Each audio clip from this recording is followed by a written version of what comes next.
हरे कृष्णा प्रिय भक्तों, आज हम श्रीमद् भगवद गीता के तीसरे अध्याय के पहले श्लोक को विस्तार से पढ़ेंगे। आइए आज का पाठ प्रारंभ करते हैं। भगवान का ध्यान करते हुए भगवान का ध्यान मंत्रों के द्वारा करेंगे।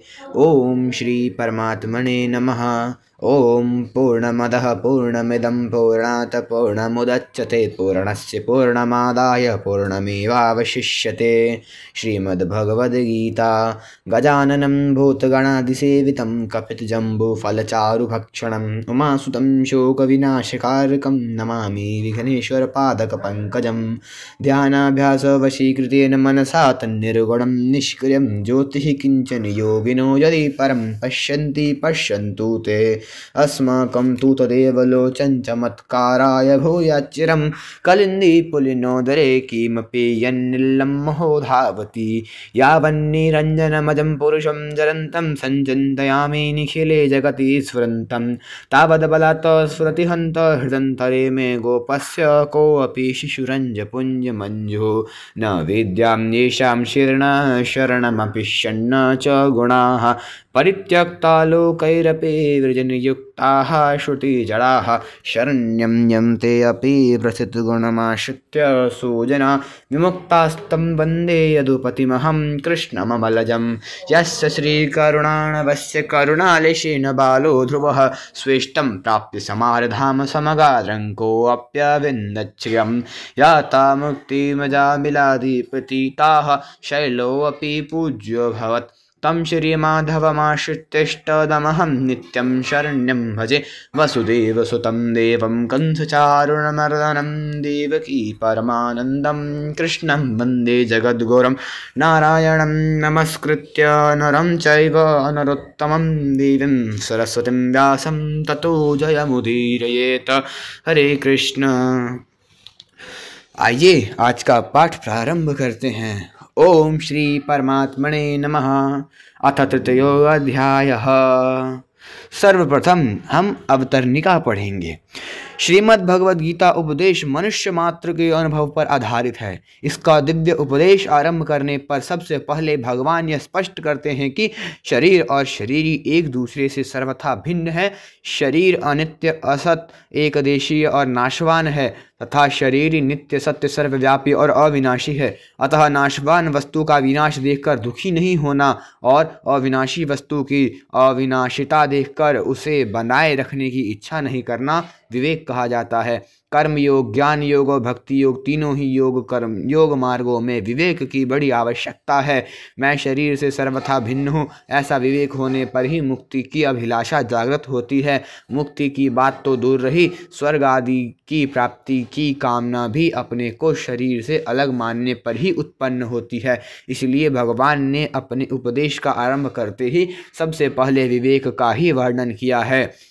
गीता उपयुक्त विवेक प्रकरण दूसरे अध्याय के 11वें श्लोक से प्रारंभ होकर 30वें श्लोक पर समाप्त होता है। विवेक के इस प्रकरण में भगवान ने आत्मा, अनात्मा, प्रकृति, पुरुष, ब्रह्म, अविद्या, ईश्वर, जीव, जगत, माया आदि किसी भी दार्शनिक शब्द का प्रयोग नहीं किया है। प्रत्युत सभी मनुष्य सरलता से समझ सके ऐसे ढंग से भगवान ने उसका विवेचन किया है। इसका तात्पर्य यह है कि मात्र मनुष्य परमात्मा प्राप्ति के अधिकारी हैं, क्योंकि मनुष्य शरीर परमात्मा प्राप्ति के लिए ही मिला है। अतः उपयुक्त विवेक को महत्व देकर मात्र मनुष्य परमात्मा प्राप्ति कर सकते हैं।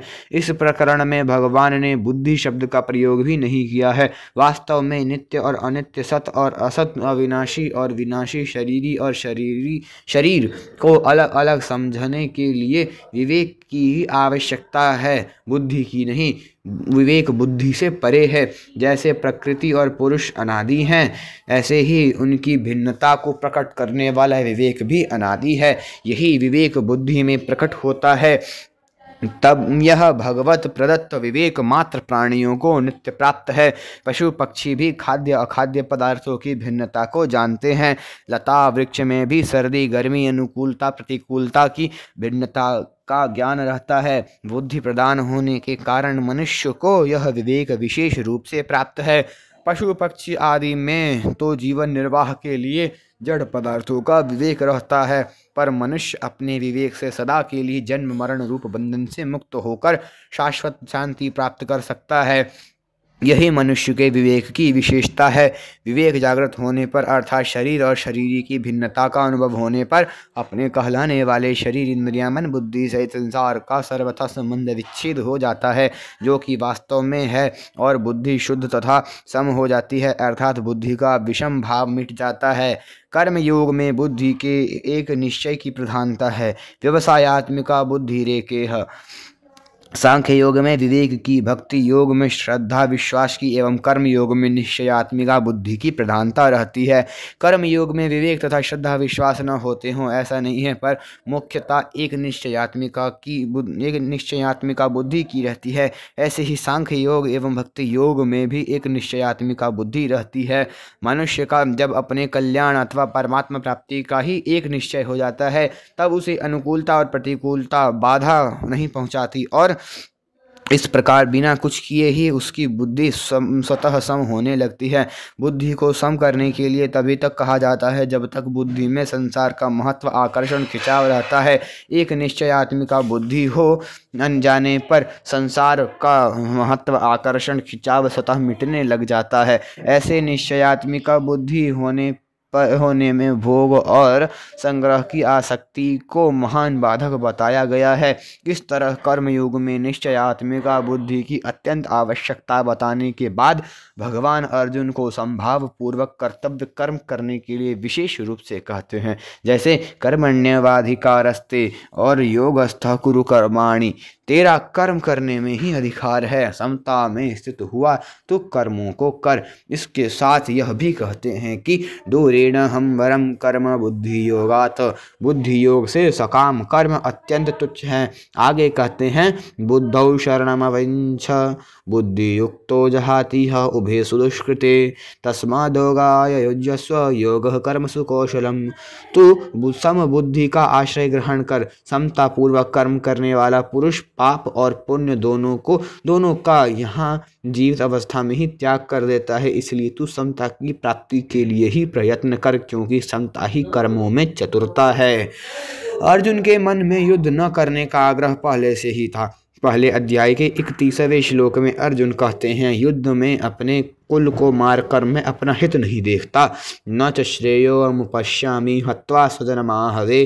फिर 45वें श्लोक में कहते हैं कि अहो शोक है कि हम लोग बुद्धिमान होकर भी युद्ध रूप महान पाप को करने को तैयार हो गए।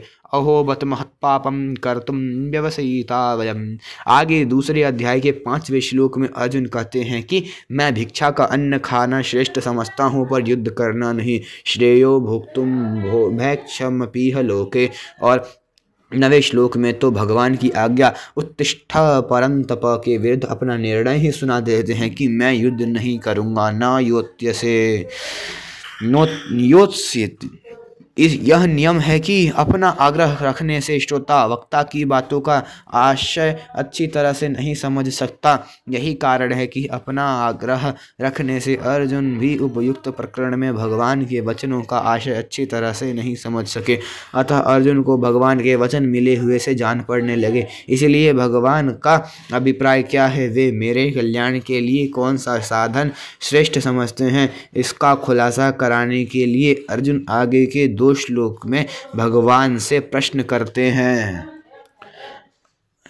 3 अध्याय का 1 श्लोक। अर्जुन उवाच ज्यायसी चित कर्मणस्ते मता बुद्धिर्जनार्दन तप्तिं कर्मणि घोरे मां नियोजयसि केशव। 2 श्लोक। वयामि श्रेणेव वाक्येन बुद्धिं मोहयसीव मे तदेकं वद निश्चित्य येन श्रेयोऽहमाप्नुयाम्। अर्जुन और इस श्लोक का शब्दार्थ।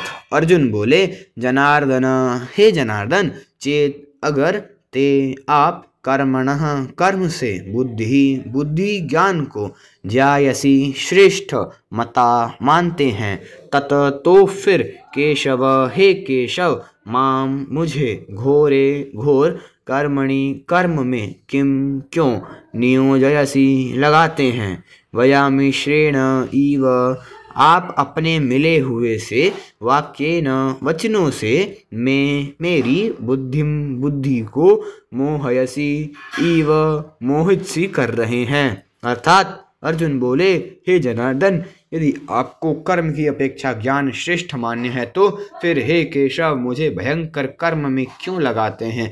आप मिले हुए से वचनों से मेरी बुद्धि को मानो मोहित कर रहे हैं, इसलिए उस एक बात को निश्चित करके कहिए जिससे मैं कल्याण को प्राप्त हो जाऊं। इस श्लोक की व्याख्या। जनार्दन, इस पद से अर्जुन मानो यह भाव प्रकट करते हैं कि हे कृष्ण, आप सभी की याचना पूरी करने वाले हैं, अतः मेरी याचना तो अवश्य ही पूरी करेंगे। ज्यायसी चेत कर्मणस्ते मता बुद्धिर जनार्दन तक्तिम कर्मणि घोरे माम नियोजयसी केशव। मनुष्य के अंतःकरण में एक कमजोरी रहती है कि वह प्रश्न करके उत्तर के रूप में भी वक्ता से अपनी बात अथवा सिद्धांत का ही समर्थन चाहता है। इसे कमजोरी इसलिए कहा गया है कि वक्ता के निर्देश का चाहे वो मनोनुकूल हो या सर्वथा प्रतिकूल पालन करने का निश्चय ही शूरवीरता है। शेष सब कमजोरी या कायरता ही है कि ही कही जाएगी। यह कमजोरी के कारण ही मनुष्य को प्रतिकूलता सहने में कठिनाई का अनुभव होता है। जब वह प्रतिकूलता को सह नहीं सकता तब वह अच्छाई का चोला पहन लेता है, अर्थात तब भलाई के वश में बुराई आती है। जो बुराई भलाई के वश में आती है उसका त्याग करना बड़ा कठिन है। यहाँ अर्जुन में भी हिंसा त्याग रूप भलाई के वेश में कर्तव्य त्याग रूप बुराई आई है, अतः वे कर्तव्य कर्म से ज्ञान को श्रेष्ठ मान रहे हैं। इसी कारण वे यहाँ प्रश्न करते हैं कि यदि आप कर्म से ज्ञान को श्रेष्ठ मानते हैं तो फिर मुझे युद्ध रूप घोर कर्म में क्यों लगाते हैं। भगवान ने दूसरे अध्याय के 39वें श्लोक में बुद्धि योगे पद से समबुद्धि की बात कही थी, परंतु अर्जुन ने उसको ज्ञान समझ लिया। अतः वे भगवान से कहते हैं कि हे जनार्दन, आपने पहले कहा कि मैंने सांख्य यह बुद्धि कह दी, इसी को तुम योग के विषय में सुनो। इस बुद्धि से युक्त हुआ तो कर्म बंधन को छोड़ देगा, परंतु कर्म बंधन तभी छूटेगा जब ज्ञान होगा। आपने यह भी कह दिया कि बुद्धि योग अर्थात ज्ञान से कर्म अत्यंत निकृष्ट है। अगर आपकी मान्यता में कर्म से ज्ञान श्रेष्ठ है, उत्तम है, तो फिर मेरे को शास्त्रवित्त यज्ञ दान तप आदि शुभ कर्मों में भी नहीं लगाना चाहिए, केवल ज्ञान में ही लगाना चाहिए। परंतु इसके विपरीत आप मेरे को युद्ध जैसे अत्यंत क्रूर कर्म में, जिसमें दिन भर मनुष्यों की हत्या करनी पड़े, क्यों लगा रहे हैं। पहले अर्जुन के मन में युद्ध करने का जोश आया हुआ था और उन्होंने उसी जोश में भरकर भगवान से कहा कि हे अच्युत, दोनों सेनाओं के बीच में मेरे रथ को खड़ा कर दीजिए, जिससे मैं यह देख लूं कि यहाँ मेरे साथ दो हाथ करने वाला कौन है। परंतु भगवान ने जब दोनों सेनाओं के बीच में भीष्म और द्रोण के सामने तथा राजाओं के सामने रथ खड़ा करके कहा कि तू इन कुरुवंशियों को देख, तब अर्जुन का कौटुंबिक मोह जागृत हो गया।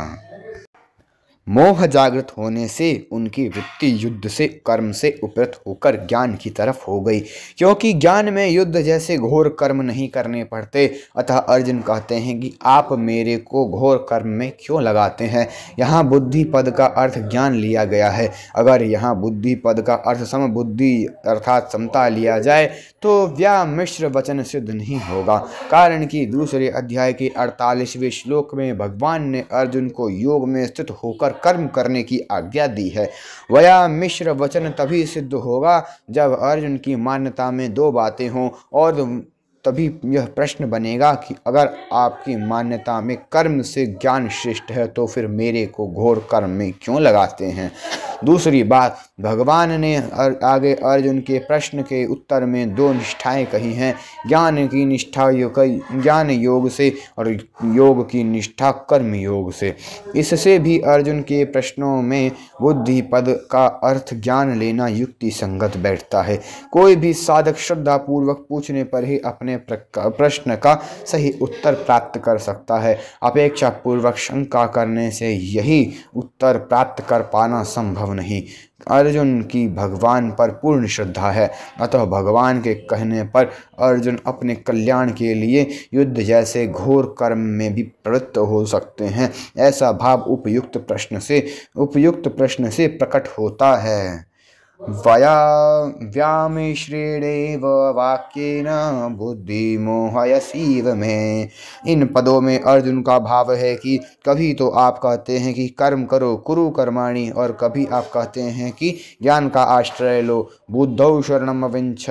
आपके इन मिले हुए वचनों से मेरी बुद्धि मोहित सी हो रही है, अर्थात मैं यह स्पष्ट नहीं समझ पा रहा हूँ कि मेरे को कर्म करने चाहिए या ज्ञान की शरण लेनी चाहिए। यहाँ 2 बार ईव पद के प्रयोग से भगवान पर अर्जुन की श्रद्धा का द्योतन हो रहा है। श्रद्धा के कारण अर्जुन भगवान के वचनों को ही ठीक मान रहे हैं और यह भी समझ रहे हैं कि भगवान मेरी बुद्धि को मोहित नहीं कर रहे हैं, परंतु भगवान के वचनों को ठीक न समझने के कारण अर्जुन को भगवान से वचन मिले हुए से लग रहे हैं और उनको ऐसा दिख रहा है कि भगवान अपने वचनों से मेरी बुद्धि को मोहित सी कर रहे हैं। अगर भगवान अर्जुन की बुद्धि को मोहित करते तो फिर अर्जुन के मोह को दूर करता ही कौन। तदेकं वद निश्चित्य येन श्रेयोऽहमाप्नुयाम्। मेरा कल्याण कर्म करने से होगा या ज्ञान से होगा, इसमें से आप निश्चित करके मेरे लिए एक बात कहिए जिससे मेरा कल्याण हो जाए। मैंने पहले भी कहा था कि जिससे मेरा निश्चित कल्याण हो वह बात मेरे लिए कहिए। यच्छ्रेयस्यान्निश्चितं ब्रूहि तन्मे, और अब भी मैं वही बात कह रहा हूँ। इस श्लोक का परिशिष्ट भाव। जब तक संसार की सत्ता मानते हैं तभी तक कर्म घोर या सौम्य दिखता है, कारण कि संसार की सत्ता मानने से कर्म की तरफ दृष्टि रहती है, अपने कर्तव्य की तरफ नहीं। अपने कर्तव्य की तरफ दृष्टि रहने से कर्म घोर या सौम्य नहीं दिखता। आज का यह श्लोक संपूर्ण हुआ। अगला श्लोक। अब आगे के 3 श्लोकों में भगवान अर्जुन के व्यामिश्रेणेव वाक्येन पदों का उत्तर देते हैं। श्री भगवान उवाच लोकोऽस्मिन् द्वे विद्या निष्ठा पुरा प्रोक्ता मया नघ ज्ञानयोगेन सांख्यानां कर्मयोगेन योगिनाम्। हरे कृष्णा। अगर आप सभी को आज का यह व्याख्या पसंद आई हो तो वीडियो को लाइक करिए और चैनल को सब्सक्राइब करिए तथा अन्य व्यक्तियों के साथ भी शेयर करिए। अगर आपने पिछले अध्याय के श्लोक नहीं देखे हैं तो आप डिस्क्रिप्शन बॉक्स में उनका लिंक है, आप वहाँ से देख सकते हैं। हरे कृष्णा। हरि बोल।